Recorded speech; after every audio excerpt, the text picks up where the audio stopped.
This is the BodPod, the podcast where we welcome friends and experts to talk all things body image, self-love, and confidence. This is the BodPod.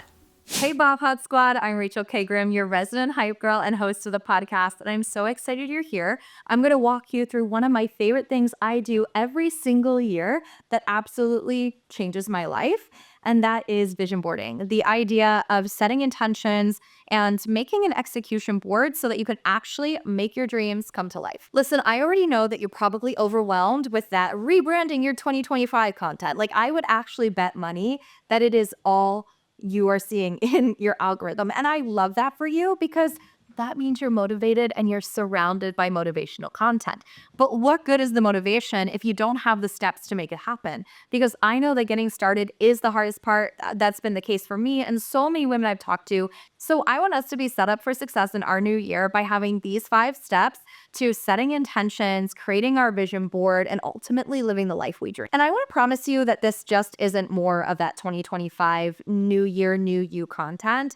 And I want to let you know that I am the girl to be teaching you this because, like I said, I've been doing this for years. I've been doing vision boards myself since 2017, and I've seen so many of my dreams manifest and become my reality just by vision boarding. But it's not just by vision boarding, it's the steps that follow the vision board as well. And that's exactly what we're going to talk about today because you deserve to not only see the vision, but know how to execute the vision too. And it's not just worked for me. In fact, my best friend, I got her in on this in 2019. We have spent the first few days of the new year's dreaming, scheming, making our vision boards. And I've seen her life change too. Like, she literally manifested moving out of the country and buying a home abroad. And even last year, I hosted a vision boarding event for dozens of women, some of which have come back and told me about the things that they've brought to life throughout the past year that were on their vision board. I'm really confident that these tips are exactly what you need, and they are exactly what I needed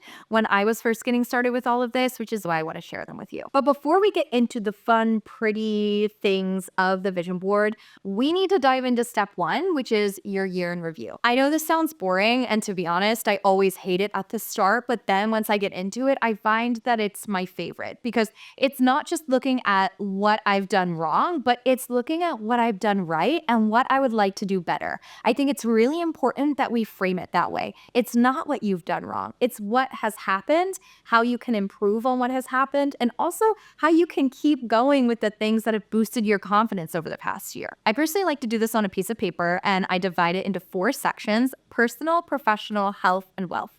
You could pick these 4, you could do less than that, you could do 6, 8, 10, however many categories work for you in whatever areas of life work for you. But for me, it's those 4. But it's not just those 4 because I write it down twice. I have one sheet on this side with the 4 categories, and that is for what I've done well. And then I have a sheet over here with the 4 categories of what I want to do better. And I literally overflow these with the biggest to smallest of things. Maybe you don't like to write things out. Maybe that's a little too chaotic for you. You can also do this on a table on your computer or even in the notes app of your phone, as long as you write it down. And the reason it's so important that you write it down is because we need to review it. We need to look at it all as a whole. Because of course we want to look at what you've done well, and we want to see what you've done well that can carry over into 2025. But also we want to look at what you want to do better and see the common threads. For instance, I personally have the common thread of little things add up throughout my health and wealth sections on my I want to do better. This means that in my wealth category, I wrote that I was spending a little bit frivolously on takeout. I really didn't care how much it was or when it was. I didn't create a budget around this. I would just get takeout when I wanted. And that adds up to be a lot of money every month and a lot of money every year. Money that I could be spending on things that serve me differently, serve me better. But also little things add up when it comes to my health. Frivolous takeout decisions might mean that I'm not looking out for the things that actually feel good in my body. But it also relates to my health in that the small changes I make do add up. And I know that it adds up to my health because when I make small changes, for instance, in 2024, finding out that I had a gluten allergy and absolutely eliminating gluten from my life, it changed my health. So I know that the little things add up in both the health and wealth category, and that's something I want to do better with, which clearly leads us to step 2, mapping out our goals. Another common thread I found between my categories is consistency, or wanting to have more consistency. And I want to get really, really specific about that consistency too. So for instance, in my health category, I'm going to write down that I consistently want to have scheduled therapy every month. I'm also going to write that I want to maintain a movement routine. And I want to regularly see my doctors, like the dermatologist or the dentist, who I hate seeing, but I know make a big impact on my body and my health. But I'm also going to focus on consistency when it comes to my wealth in terms of things like budgeting. And consistency also fits into my professional world, where I want to be consistently creating more content for my community. And really, it could even fit into my personal, where I want to consistently be scheduling dates with my friends. I want to have planned time for my hobbies and so many other things that really benefit me. And these are all ideas that resulted from step 1, but I do want to point out that it's really important to add new things here too. For instance, something that I absolutely love to do and that I've noticed really boosts my confidence and how I see myself is getting a facial. And so under my personal category, I'm writing the goal of I want to get a facial once a quarter. That might not be relatable to you. That might just be a me thing, but that's okay. That's the whole point here. It doesn't always have to be this big, grand goal that everyone else gets. It's all about what is best for you and the upcoming year. Okay, but now we're going to move into what is my favorite part, step 3, envisioning your dream. Meaning it's time to find images and words that represent all of these goals that you just wrote down. But before we head into the next step, I want to remind you that in step 2, it's so important to have all of these goals written down really concisely. So just as you had those first 2 sheets of paper with the 4 categories in step 1, maybe you have a third piece of paper with those same 4 categories and you have your goals underneath each. It's really important that you know these goals because we're heading into step 3, which is envisioning your dream. This means it's time to find images and words that represent everything you just wrote down on that list. I personally love to look through magazines or old thrifted books or even some of the vision boarding books that you can find on Amazon for these images and words. And if you can't find these images and words in those places, you can also create what you want on Canva, print it out, or you can do this digitally. Again, you don't have to do it exactly this way. It's all about what works for you. I personally just love the tangibility of feeling the things I dream in my hands and putting them together in the way that I envision. Regardless of where you're finding these images though, you need images that really, really get specific about your dreams. So for instance, under my personal category, I know that I want to go to Paris again this year. So I am looking for and cutting out images of an Eiffel Tower, or maybe even the word parrot. Professionally, I know that I want to write more. So I'm pulling out quotes that say writing the present moment and other things that are really related to that professional goal. I also know that colors like pink, red, black, white are brand colors, really relatable to my career. And so I'm looking for things in those tones. But when it comes to my personal category, soft sunset type tones are more of the colors I gravitate towards. So I'll look for those too. There's really no wrong way to do this.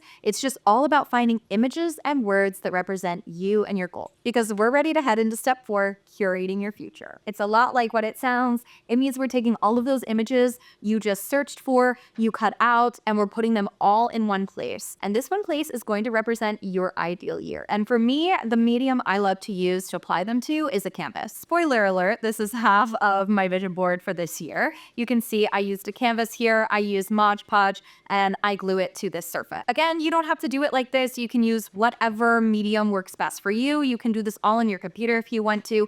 It's just all about all of those images coming onto one place to really represent your dream. Now I'll spoil the other half of my vision board. This is my vision board. You'll notice that it's in 2 parts. Here I have the professional side. Down here I have the personal health and wealth. And I'm going to use the personal health and wealth piece to give you this example. I personally like to group my items. So up here are the hobbies. One of the hobbies I want to start is floral arrangements. So I have some images of roses here. I also have this beautiful quote about how rooms full of flowers make you smile. Down in the bottom corner, I have my health section. You can see things like the words body care, boundaries, facials. I personally visually like to group together the items that go together in whatever category they're in. But again, make it work for you because the goal here is for it to be really representative of you. Okay, bonus step. If you have a picture of you that you can put on your vision board, I highly recommend it so that every time you look at it moving forward, it reminds you that these are your goals, your dreams, and you are putting in the work to execute them and make them your reality. And with that, we've rebranded and envisioned your 2025, but we can't forget our last step, step 5, execution. I want you to sit down with your board, whether that is a physical board you made or it's on your computer.